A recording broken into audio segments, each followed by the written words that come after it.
know that a lot of post-ops do things our elders. Did you ever do like the Food Network binge, or am I the only one?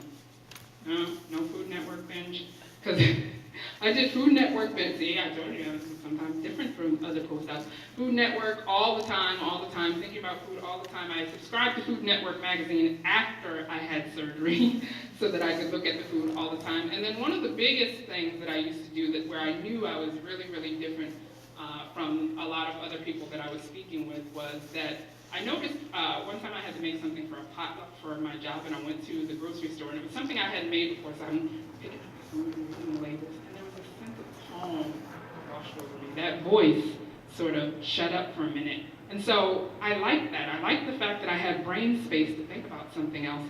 So I just started going to the grocery store all the time. I would go to the grocery store, I would read the food labels, I would look at food. That's in part how Bariatric Foodie was born, is because I began to learn massive amounts about food, because that was the place where I felt like I could breathe and I didn't have that voice going in my head all the time. And I make light of that voice, but it really is a very traumatic thing. It's a thing that took me to really, really dark places, because it wouldn't shut up just all the time, every day. And people didn't understand why. Things like I couldn't have a stash of protein bars at my job because I will eat them. and it wouldn't be an emergency stash. It would be, I put them in my drawer and 10 minutes later I've eaten one and regretting it. So things like that, where you're dealing with addiction, where you honestly have a hard time controlling yourself. That's what I was starting to realize at 18 months post-op. The body image issues. Body image issues, it's interesting because I was one of those people who never, ever, ever quite was a normal size in my lifetime. I'm going to show you here. Now here's the thing, is when I was going through pictures, I don't have a lot of pictures of me coming up, but just trust me when I say that this was a problem throughout my life, because it may not look like it from the pictures, so I was an adorable baby, but here's the thing about me as a baby. I was 3.5 weeks early, and I weighed nearly 9.5 pounds. So I was born at the top of the weight curve. 3 weeks early, 9 pounds, 3.5 ounces baby, who grew into a kind of a chubby kid. This is me during my Urkel phase.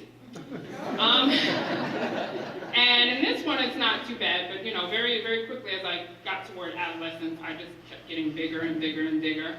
So I grew into sort of, an overweight teenager. Interesting thing about that picture is my mom was always a big advocate of me being whoever I wanted to be. So that dress, that's my senior prom, and that dress was actually made up to, at this point I'm a size, I think maybe 18, 20. And that dress only went up to a size 8. So my mom took down the name of the designer from the catalog in the dress shop and called him and said, "My daughter wants this dress." The guy was like, "Yo, that's great. I don't make it over a size 8. I don't know what she said to that man, but 6 weeks later, that dress was in a box on my porch. So she got me that dress, but I grew into an overweight teenager who eventually grew into an obese woman. This was just after the birth of my second daughter. So, I didn't have a good frame of reference for what normal size looked on me.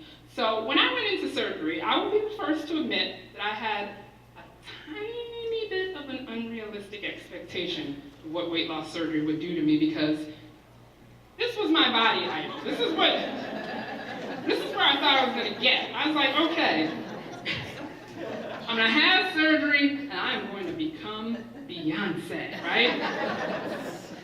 I was so serious about this, too. I was so serious about this, in fact, that the Halloween after that picture of me in the stripy dress, I actually bought almost everything except for those really sadistic-looking shoes. I bought everything I needed to dress up as Beyonce from the Single Ladies video for Halloween.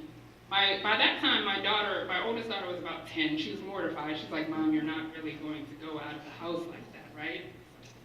Do it. Beyonce.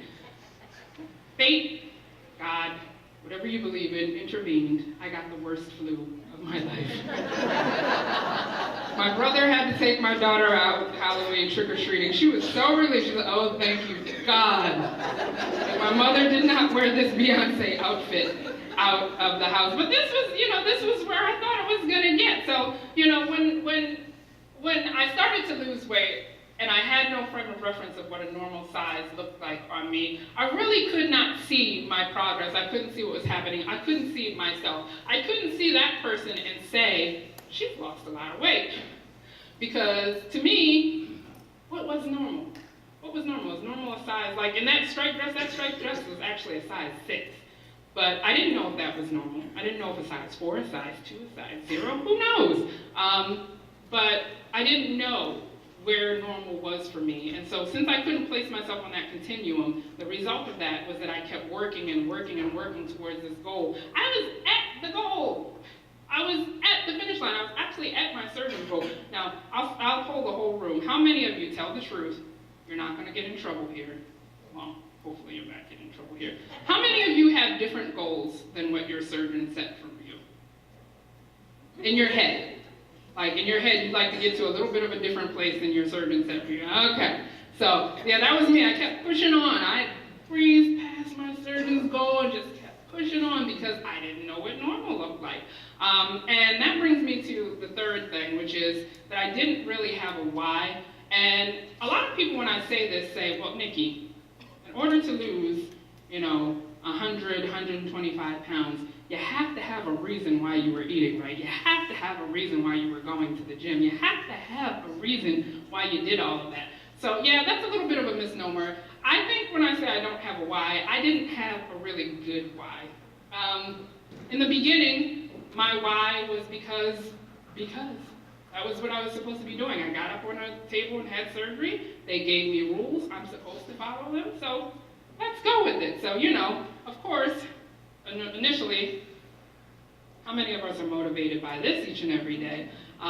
Getting on the scale every day, seeing that I lost weight, it was such a thrill. It's like I'd get on the scale one day, and then I'd get on the scale the next day, and I'd lost like a half a pound or a pound or whatever, and that really kept me motivated. I kept going to the gym, I kept, doing my protein shakes, I kept doing, these recipe remakes that I would do, because the scale was going down and down and down.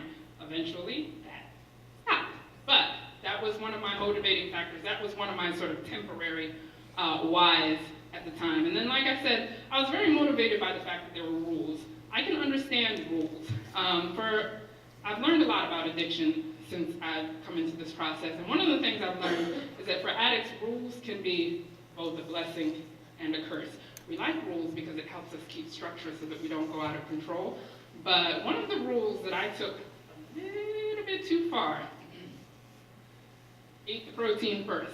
We're all told, eat your protein first. And here's the deal with Nikki's addict brain is, I read that, eat protein first, that's what my surgeon told me. And that's not what I read. Eat protein first, when your dietitian says eat protein first, that means that you should eat your protein first, but you still need a mix of nutrients in order to maintain optimal health. You still need some carbohydrates, you still need some fats, and you need your protein. But that is not what Nikki's addict brain read when she read eat protein first. When she read eat protein first, it means we eat protein first because protein is the best. And if protein is the best for losing weight, then the more protein we eat, the more weight I should lose. So I should eat as much protein as humanly possible. So what that resulted in is that I think at the height of this manner of thinking, I was getting probably about 170 grams of protein a day from about 1,000 calories. I don't know how my kidneys survived that period of my life, but it was pretty bad because it was like I was throwing things out the window. I was throwing caloric content out the window. I was throwing vegetables out the window. I was throwing water, anything that got in the way of me getting as much protein as humanly possible because I thought the more protein I eat, the more weight I'm going to lose. And for a while, that worked for me. The scale was going down, it was going down. I mean, of course, obviously, like weight loss surgery elders, did you ever feel like the scale was moving so slow?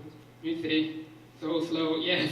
It's like for me, it's like in the grand scheme of things, looking back, I was losing weight very fast, but it just seemed so slow at the time. But it worked for a while. until it didn't work anymore. Like I said, the scale being a major motivator of why I was doing things, everything was great until the scale stopped. So that was 2009. And me in 2009. Fast forward, oh, I deleted the 2. So fast forward to 2010. Now, I don't know how you look at these 2 pictures, so you may or may not see a profound difference, but the girl on the left is about 20 pounds thinner than the girl on the right. That's actually me and my bariatric surgeon. His name is Kuldeep Singh. Changed my life. I love him. But by that time, I was about 20 pounds heavier.